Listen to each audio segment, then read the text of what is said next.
देख रहे हैं मसाइल का हल चैनल।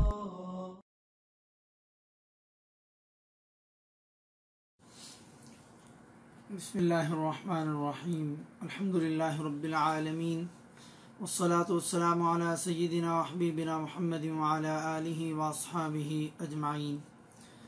मोहतरम नाज़रीन, आज हम इंशाअल्लाह 16वें पारे का खुलासा आपकी खिदमत में पेश करने जा रहे हैं।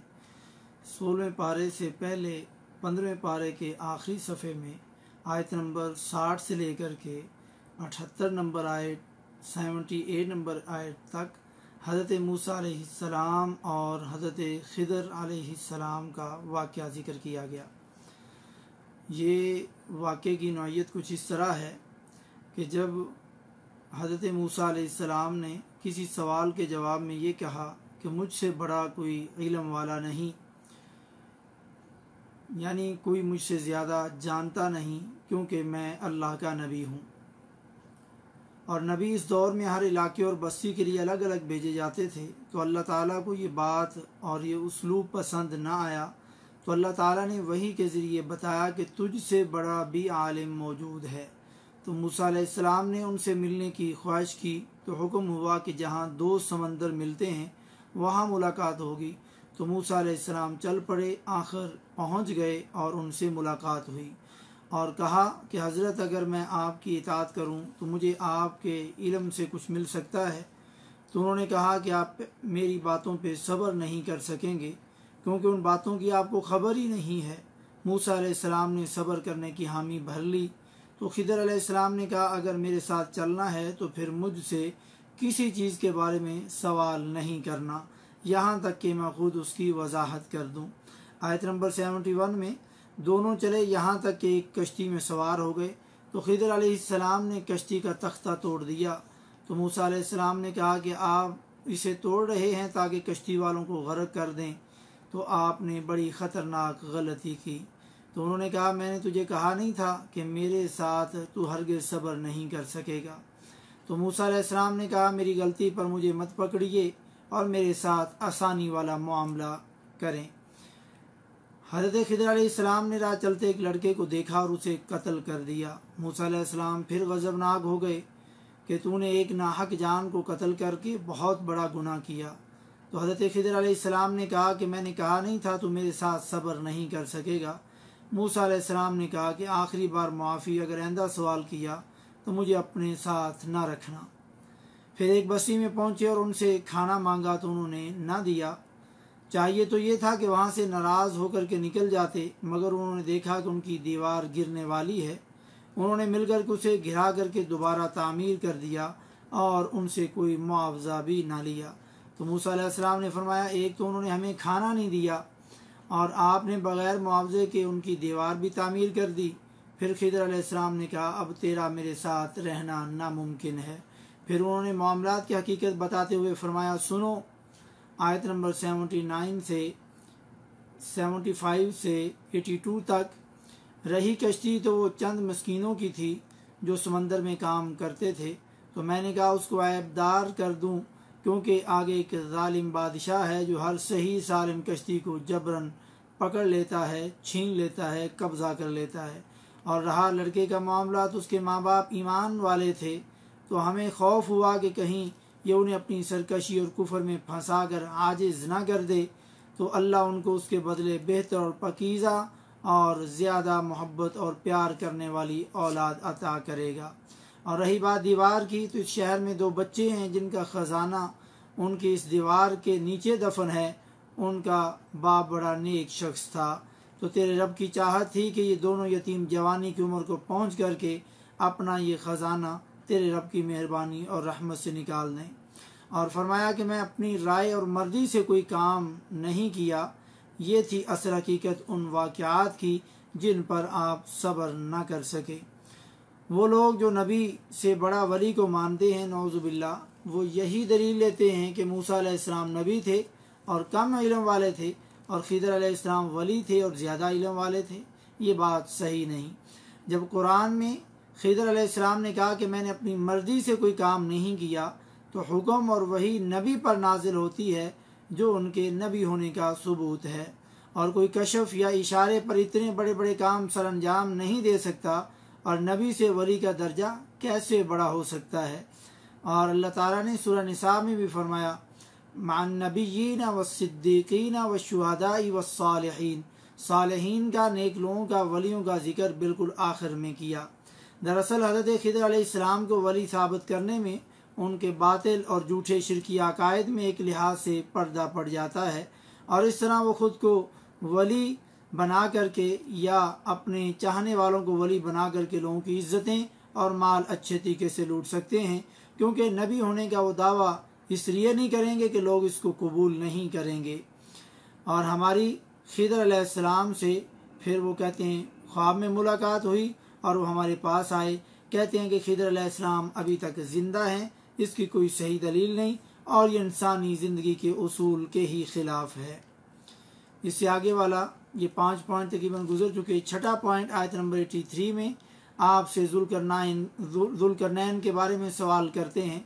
ये मशरक़ और मगरब में हुकूमत करने वाला एक अजीम और आदिल बादशाह था, जिसने अपनी सल्तनत का दौरा किया, पहले मगरब का, फिर मशरक़ का, फिर पहाड़ों के दरमियान पहुंचा। वहाँ के लोगों ने याजूज माजूज के बारे में शिकायत की कि वो बहुत फसाद फैलाते हैं, उन्हें रोकने के लिए एक दीवार तामीर कर दें। इस पर बादशाह ने लोहे और तांबे से एक पहाड़ से दूसरे पहाड़ तक तवील तरीन दीवार खड़ी कर दी और उस पर आग के साथ पिघला हुआ तांबा डाल दिया उसको मजबूत करने के लिए। आयत नंबर 97 से 98 में फिर ना उनमें ये ताकत रही कि इस पर चढ़ जाएं और ना इसमें कोई सुराख कर सकें, ये मेरे रब की तरफ से एक रहमत है। 7वां पॉइंट आयत नंबर 109 में अगर अपने रब की तारीफ़ें और बातें लिखने के लिए सारे के सारे समंदर स्याही बन जाएं तो वो फिर भी अपने रब की बातें ख़त्म होने से पहले ही ख़त्म हो जाएंगे। अगर हम इस जैसा यानी इतना और समंदर और स्याही ले आएं फिर भी अपने रब की बातें और तारीफ़ें नहीं लिख सकेंगे। 8वां पॉइंट आयत नंबर 110 में नबी सल्लल्लाहु अलैहि वसल्लम के बशर होने का और खुदा के सिर्फ एक होने का बयान किया गया। आप कह दीजिए कि मैं तो तुम जैसा ही एक इंसान और बशर हूँ, मेरी जानिब वही की जाती है कि सबका माबूद सिर्फ एक ही माबूद है। तो जैसे भी अपने परवरदिगार से तो जिसे भी अपने परवरदिगार से मिलने की आरज़ू हो उसे ये चाहिए कि वो नेक आमाल करे, नेक काम करे, और नेक आमाल वही करेगा जो सीख करके सुन्नत के मुताबिक करेगा। और सबसे अहम बात, अपने परवरदिगार की इबादत में किसी को भी शरीक ना करें, क्योंकि शिरक करने से आमाल बर्बाद हो जाएंगे तो रब से मिलने की उम्मीद ज़ाया और बेकार हो जाएगी, यानी फिर अपने रब से मुलाकात के वक्त उनको पछताना पड़ेगा। 9वां पॉइंट यहाँ पर सूरतुल कहफ ख़त्म हो रही है और सूरह मरियम शुरू हो रही। सूरह कहफ और सूरह मरियम के दरमियान सिर और रबत क्या है? सूरह कहफ के आखिर में नेक अमल करने का हुक्म दिया गया और सूरह मरियम में नेक अमल करके शिरक से बच करके ज़करिया अलैहिस्सलाम दुआ कर रहे हैं औलाद की, और ये फिर अल्लाह रब्बुल इज़्ज़त ने उनको इसका नबी की सूरत में और औलाद की सूरत में इसका फल अता फरमाया। और सूरह कहफ के आखिर में शिरक से बचने का हुक्म दिया गया और सूरह मरियम में हज़रत इब्राहीम अलैहिस्सलाम ने अपनी कौम को अपने मुशरिक बाप को शिरक से बचने की तलकीन फरमाई। 10वां पॉइंट आयत नंबर 4 में हज़रत ज़करिया अलैहिस्सलाम की अल्लाह ताला से बेटे की इल्तिजा और दुआ। तो अल्लाह ताला ने बुढ़ापे में याह्या अलैहिस्सलाम को बेटे के तौर पर खुशखबरी दी, जो बेटा भी होगा और नबी भी होगा। मगर आज लोग शादी के 2 साल बाद ही दर दर पर धक्के खाने शुरू हो जाते हैं। कोई तावीज़ धागे ले रहा है तो कोई कब्रों के तवाफ़ कर रहा है, तो कोई मक्का के कबूतरों को डाला गया दाना चुन करके खा रहा है, बल्कि पूरे महल्ले के लिए इकट्ठे करके ले जा रहा है। मगर दुआएं कोई भी इतने साल तक नहीं करता और फिर वो अपने रब पर ऐसा यकीन भी नहीं रखते कि वो खाना काबा का तवाफ़ भी करते हैं और बाहर निकल करके दाने भी चुन करके अपने शिरकी अकीदे की प्रचार करते हैं। 11वां पॉइंट आयत नंबर 16 में हज़रत ईसा अलैहिस्सलाम की मौजज़ाना तौर पर पैदाइश जो बग़ैर बाप के हुई, तो लोग इस बात में ताज्जुब में पड़ गए, हालांकि ये आदम अलैहिस्सलाम की पैदाइश के ही मिसल है बल्कि उससे भी आसान है। तो फिर हज़रत ईसा अलैहिस्सलाम को पैदा करके कौम के पास उनकी वालिदा गईं तो लोगों ने ताने देने शुरू कर दिए। आयत नंबर 28 में कहा कि ऐ हारून की बहन, ना तो तेरा बाप बुरा आदमी था और ना तेरी माँ बदकार थी। तो मरियम अलैहिस्सलाम ने अपने बच्चे की तरफ इशारा किया तो फिर बच्चा बोल उठा कि मैं अल्लाह का बंदा हूँ, उसने मुझे किताब अता फरमाई और पैगंबर बना दिया। इसमें ईसाइयों के गलत अकीदे का रद्द है कि वो ईसा अलैहिस्सलाम को अल्लाह का बेटा मानते हैं, नौजुबिल्ला। 12वां पॉइंट आयत नंबर 36 में, मेरा और तुम सबका रब एक अल्लाह है, तुम सब उसकी इबादत करो, यही सीधी राह है। और कब्रों वालों को पूजने वालों, इब्राहीम अलैहिस्सलाम की दावत तौहीद सुन करके गौर करो। आयत नंबर 42 में हज़रत इब्राहीम अलैहिस्सलाम की अपने वालिद गिरामी को तौहीद की दावत, जो खुद बुतों को बना करके पूजते थे। फरमाया कि अब्बा जान, आप इनकी पूजा पाठ क्यों कर रहे हैं जो न सुन सकते हैं, न देख सकते हैं और ना ही आपको कोई फ़ायदा पहुंचा सकते हैं। उनकी वो पूजना शैतान को पूजना है। आयत नंबर 44 में कहा, मेरे अब्बा जान, आप शैतान की इबादत करने से बाज आ जाएं। आयत नंबर 45 में, अब्बा जान, मुझे खौफ लगा हुआ है कि कहीं आप पर अज़ाब इलाही ना आन पड़े, क्योंकि गैर अल्लाह को पूजना और जहाँ पर गैर अल्लाह को पूजा जाता है ऐसी जगहों पर जाना अज़ाब इलाही का बायस है। तौहीद की दावत के बदले में मुखालिफिन का जवाबन कार्रवाई हमेशा ऐसी होती आई है जैसे आपके वालिद गिरामी ने जवाब दिया। तो आपके बाप ने जवाब दिया है, इब्राहीम, क्या तू हमारे माबूदों से रूगर्दानी कर रहा है? सुन, अगर तू बाज न आया तो मैं तुझे पत्थरों से मार डालूंगा। जा, मुझसे दूर हो जा, मुझे नज़र न आ। 13वां पॉइंट आयत नंबर 48 में फरमाया, इब्राहीम अलैहिस्सलाम ने, मैं तो तुम्हें भी और जिन जिन को तुम अल्लाह के सिवा पुकारते हो उन्हें भी छोड़ रहा हूँ, सिर्फ अपने परवरदिगार को पुकारता हूँ और मुझे यकीन है कि मैं अपने परवरदिगार से दुआ मांग करके महरूम नहीं रहूँगा। यही हक और सच है। रब से मांगने वाला कभी महरूम नहीं होता और दर दर पे उसको धक्के नहीं खाने पड़ते। इब्राहीम अलैहिस्सलाम तौहीद के बादशाह थे कि उन्होंने तौहीद का हक अदा कर दिया। इसी तरह नबी सल्लल्लाहु अलैहि वसल्लम को भी इब्राहीम अलैहिस्सलाम के तरीके पर चलने का कहा गया। 14वां पॉइंट, इन नबियों का जिक्र करने के बाद और भी कई नबियों का जिक्र किया। फरमाया, फिर नमाज को ज़ाया करने वाले नाखलफ लोग उठे। आयत नंबर 59 में फरमाया, अम्बिया के बाद ऐसे नाखलफ पैदा हुए, उन्होंने नमाज को ज़ाया कर दिया और नफसानी ख्वाहिशों के पीछे पड़ गए। 15वां पॉइंट आयत नंबर 85 में, परहेजगारों को अल्लाह रब रहमान की तरफ बतौर मेहमान जमा किया जाएगा। और आयत नंबर 86 में फरमाया, और गुनाहगारों को सख्त प्यास की हालत में जहन्नम की तरफ हाँक करके ले जाया जाएगा। आयत नंबर 16वां पॉइंट आयत नंबर 88 से 93 तक, शिरकिया बातें अल्लाह के यहाँ कितनी बुरी और सख्त हैं। अल्लाह का बेटा मानने की बड़ी शिद्दत से नफ़ी की गई कि वो लोग कहते हैं कि अल्लाह ताला का भी बेटा है। ऐसा कहने वालों, तुमने बहुत बुरी बात जुबान पर लाई है। करीब है कि इस बात की वजह से आसमान फट जाएं और ज़मीन शक हो जाए और पहाड़ रेजा रेजा हो जाएं कि वो रब रहमान की औलाद साबित करने बैठे हैं। रहमान की शान तो ये है कि वो औलाद के लायक नहीं। ज़मीन व आसमान में जो भी आते हैं सब अल्लाह के बंदे और ग़ुलाम बन कर के ही आते हैं। 16वां पॉइंट, यहाँ पर सूरह मरियम ख़त्म हो रही है और सूरह ताहा शुरू हो रही है। सूरह मरियम और सूरह ताहा के दरमियान रबत क्या है? सूरह मरियम में विलादत से पहले हिम्मत दी और तैयारी करवाई कि परेशान होने की ज़रूरत नहीं, बच्चा बोल करके बताएगा। और सूरह ताहा में कोई बड़ा काम करने के लिए हिम्मत करे और तैयारी करे, जैसे मूसा अलैहिस्सलाम को फ़िरौन के पास जाने की हिम्मत और तैयारी करवाई और कहा कि नरम लहजे से बात करना। सूरह मरियम में मरियम अलैहिस्सलाम के पास दलील के तौर पर यही छोटा बचपन में गोद में बोल करके दिखाएगा। और सूरह ताहा में भी हज़रत मूसा अलैहिस्सलाम मुख्तलिफ तरह की अदिल्ला लेकर के गए। 18वां पॉइंट आयत नंबर 3 में सूरह ताहा की नुज़ूल कुरान का मकसद क्या है? मुशक्क़त में डालना नहीं बल्कि डरने वालों के लिए नसीहत के तौर पर नाजिल किया है। 19वां पॉइंट आयत नंबर 5 में फरमाया, अर्रहमानु अलल अर्श इस्तवा, रहमान अर्श पर मुस्तवी है, कायम है। बुलंद है बगैर किसी हदबंदी और कैफियत को बयान किए बिना, जिस तरह उसकी शान के लायक है।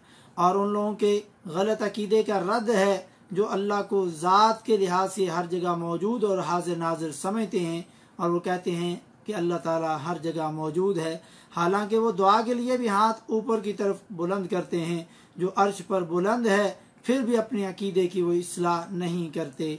अल्लाह ताला ज़ात के लिहाज से अपने अर्श पर मुस्तवी है, लेकिन अपने इल्म और कुदरत के लिहाज से अल्लाह ताला का इल्म इतना है और अल्लाह ताला की कुदरत हर चीज़ से ज़ाहिर है। 20वां पायट आयत नंबर 12 से 16 तक मूसा अलैहिस्सलाम को नबूवत मिलने का जिक्र किया गया और मूसा अलैहिस्सलाम की दुआ आयत नंबर 25 से 28 तक कि अल्लाह मेरा सीना खोल दे, काम को आसान और ज़ुबान को साफ करवाने और लोगों को बात समझाने की कुव्वत की दुआ की। रब्बि शरह ली सदरी व यस्सिर ली अमरी वहलुल उक़दतम मिन लिसानी यफ़क़हू क़ौली। 21वां पॉइंट मूसा अलैहिस्सलाम पर और बहुत से एहसानात किए। आपकी वालिदा को वही के ज़रिए खबर दी कि आपको बचपन में संदूक में डाल करके दरिया के हवाले कर दे, फिर दरिया उसको किनारे लगा देगा और दुश्मन के पास चला जाएगा। फिर हम आपकी वालिदा को आपकी आंखों के सामने ले आएंगे। ये तफसील से जिक्र किया। 22वां पॉइंट आयत नंबर 43 से 48 में आपको और आपके भाई को फिरौन की तरफ दावत देने के लिए भेजा और दावत देने का तरीका भी बताया कि उससे नरमी से बात करना, उम्मीद है कि वो नसीहत हासिल कर ले या डर जाए। फिर जब उन्होंने अपना तभी डर जाहिर किया तो फरमाया खौफ ना करो, मैं तुम्हारे साथ हूँ और सुनता देखता रहूँगा। यानी जो वो कहेगा तो मैं सुनता रहूँगा और तुम्हारे उसके तर्ज अमल को देखता रहूँगा, उसके मुताबिक मैं तुम्हारी मदद करूँगा और उसकी चालों को नाकाम बना दूँगा। 23वां पॉइंट फिरौन और मूसा अलैहिस्सलाम के दरमियान मुकालमा आयत नंबर 49 में और 50 में फिरौन ने पूछा है मूसा तुम दोनों का रब कौन है? तो आपने जवाब दिया हमारा रब वो है जिसने हर एक को उसकी ख़ास शक्ल व सूरत में पैदा किया, ख़ास शक्ल व सूरत अनायत फरमाई और रहन सहन खाने पीने के तरीके समझाए। आयत नंबर 53 में उसी ने तुम्हारे लिए ज़मीन को फर्श बनाया और उसमें तुम्हारे लिए चलने के लिए रास्ते बनाए और आसमान से पानी भी बरसाया। 26वां पॉइंट आयत नंबर 55 में मिनहा खलक़नाकुम व फ़ीहा नुईदुकुम व मिनहा नुखरिजुकुम तारतन उखरा। इसी ज़मीन में से हमने तुम्हें पैदा किया और इसी में फिर वापस लौटाएंगे और इसी से फिर दोबारा तुम सबको निकाल करके खड़ा करेंगे, यानी क़यामत वाले दिन। दफनाते वक़्त, किसी मुर्दे को दफनाते वक़्त अपनी 3 मुठ्ठियाँ मिट्टी की भर कर के कब्र पर डालना ये साबित है, मगर ये 3 मुठ्ठियाँ डालते वक़्त इस आयत को पढ़ना ये साबित नहीं, ज़ईफ़ है। 27वां पॉइंट फिर फ़िरौन अलैहिस्सलाम और जादूगरों के दरमियान मुकाबला फ़िरौन ने करवाया। जब जादूगरों ने मूसा अलैहिस्सलाम का मौजज़ा देखा तो ईमान ले आए, क्योंकि मूसा अलैहिस्सलाम का आसा उनके जादुओं को खा गया और वो हकीकत जान गए। आयत नंबर 70 में अब तमाम जादूगर सजदे में गिर पड़े और पुकार उठे कि हम मूसा और हारून के रब पर ईमान लाए, मगर फ़िरौन को फिर भी समझ और अकल न आई। जादूगरों का हुक्म क्या है? जादूगर की सज़ा तलवार से उसकी गर्दन जुदा कर दी जाए, क्योंकि वो शैतान से के करीब होकर के शैतान से मदद लेते हैं और उनका हुक्म कुफर है। अगर इसी हालत में मर गए तो जहन्नम में जाएंगे।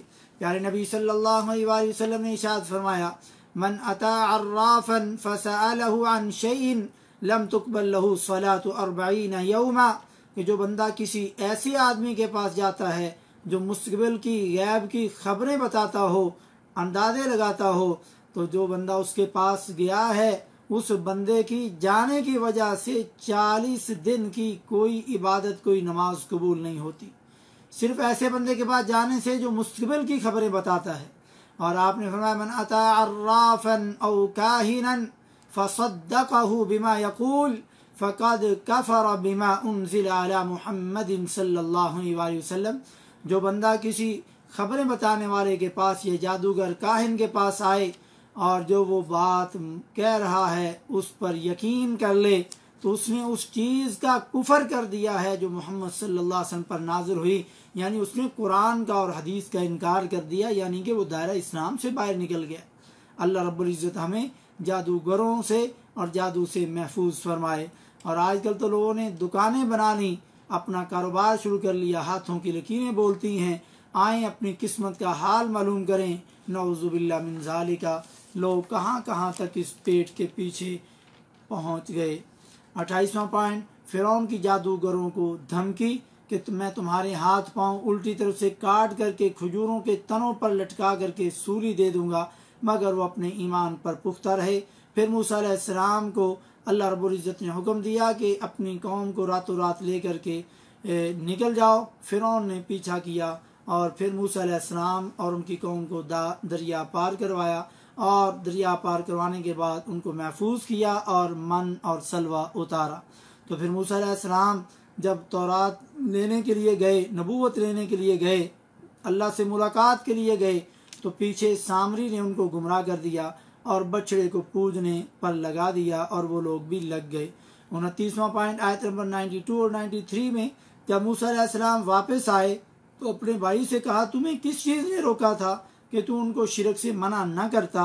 तो वो अपनी बात कह रहे थे कि मैंने इसलिए नहीं किया कि आप ये ना समझें कि मैंने इनमें तफरका और फूट डाल दी। आयत नंबर 94 में शिरक करते हुए उनको ना रोकने की बिना पर मूसा अलैहिस्सलाम ने अपने भाई हारून अलैहिस्सलाम की दाढ़ी पकड़ी और सर के बाल भी खींचे। यानी इतना गुस्सा आया उनको, लोगों को शिरक करते रहे और तुमने उनको रोका ही नहीं। आज किसी को किसी के शिरक पर बहुत कम गुस्सा आता है या आता ही नहीं, मगर मूसा अलैहिस्सलाम की तौहीद की गैरत कि अपने सगे भाई को दाढ़ी से पकड़ करके और सर से पकड़ करके उनके बाल खींच रहे हैं, गुस्सा निकाल रहे हैं कि लोग शिरक कर रहे हैं, तूने उनको मना क्यों नहीं किया, शिरक से रोका क्यों नहीं।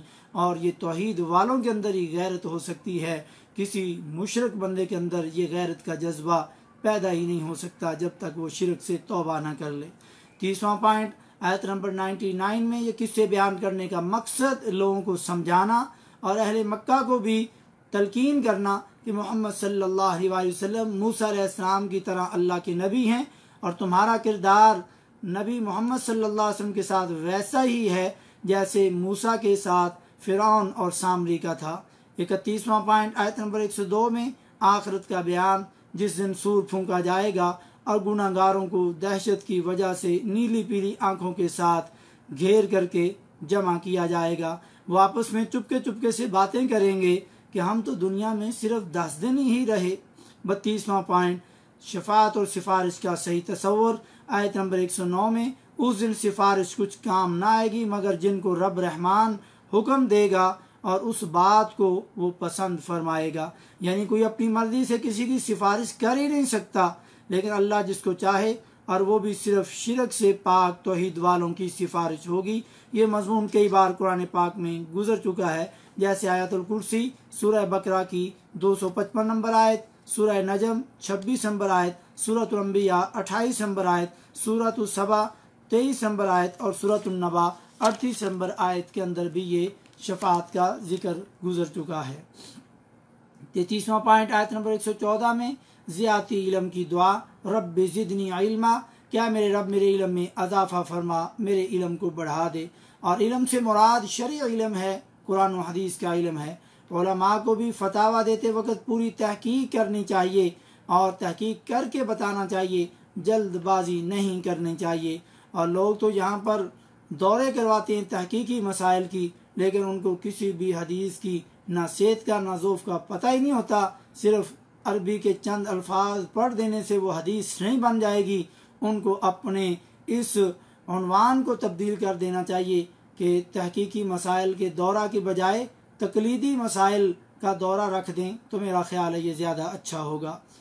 और इल्म ज़्यादा करने की जो भी सूरतें हों उलमा को इख्तियार करनी चाहिए, उनमें कुताही और सुस्ती नहीं करनी चाहिए।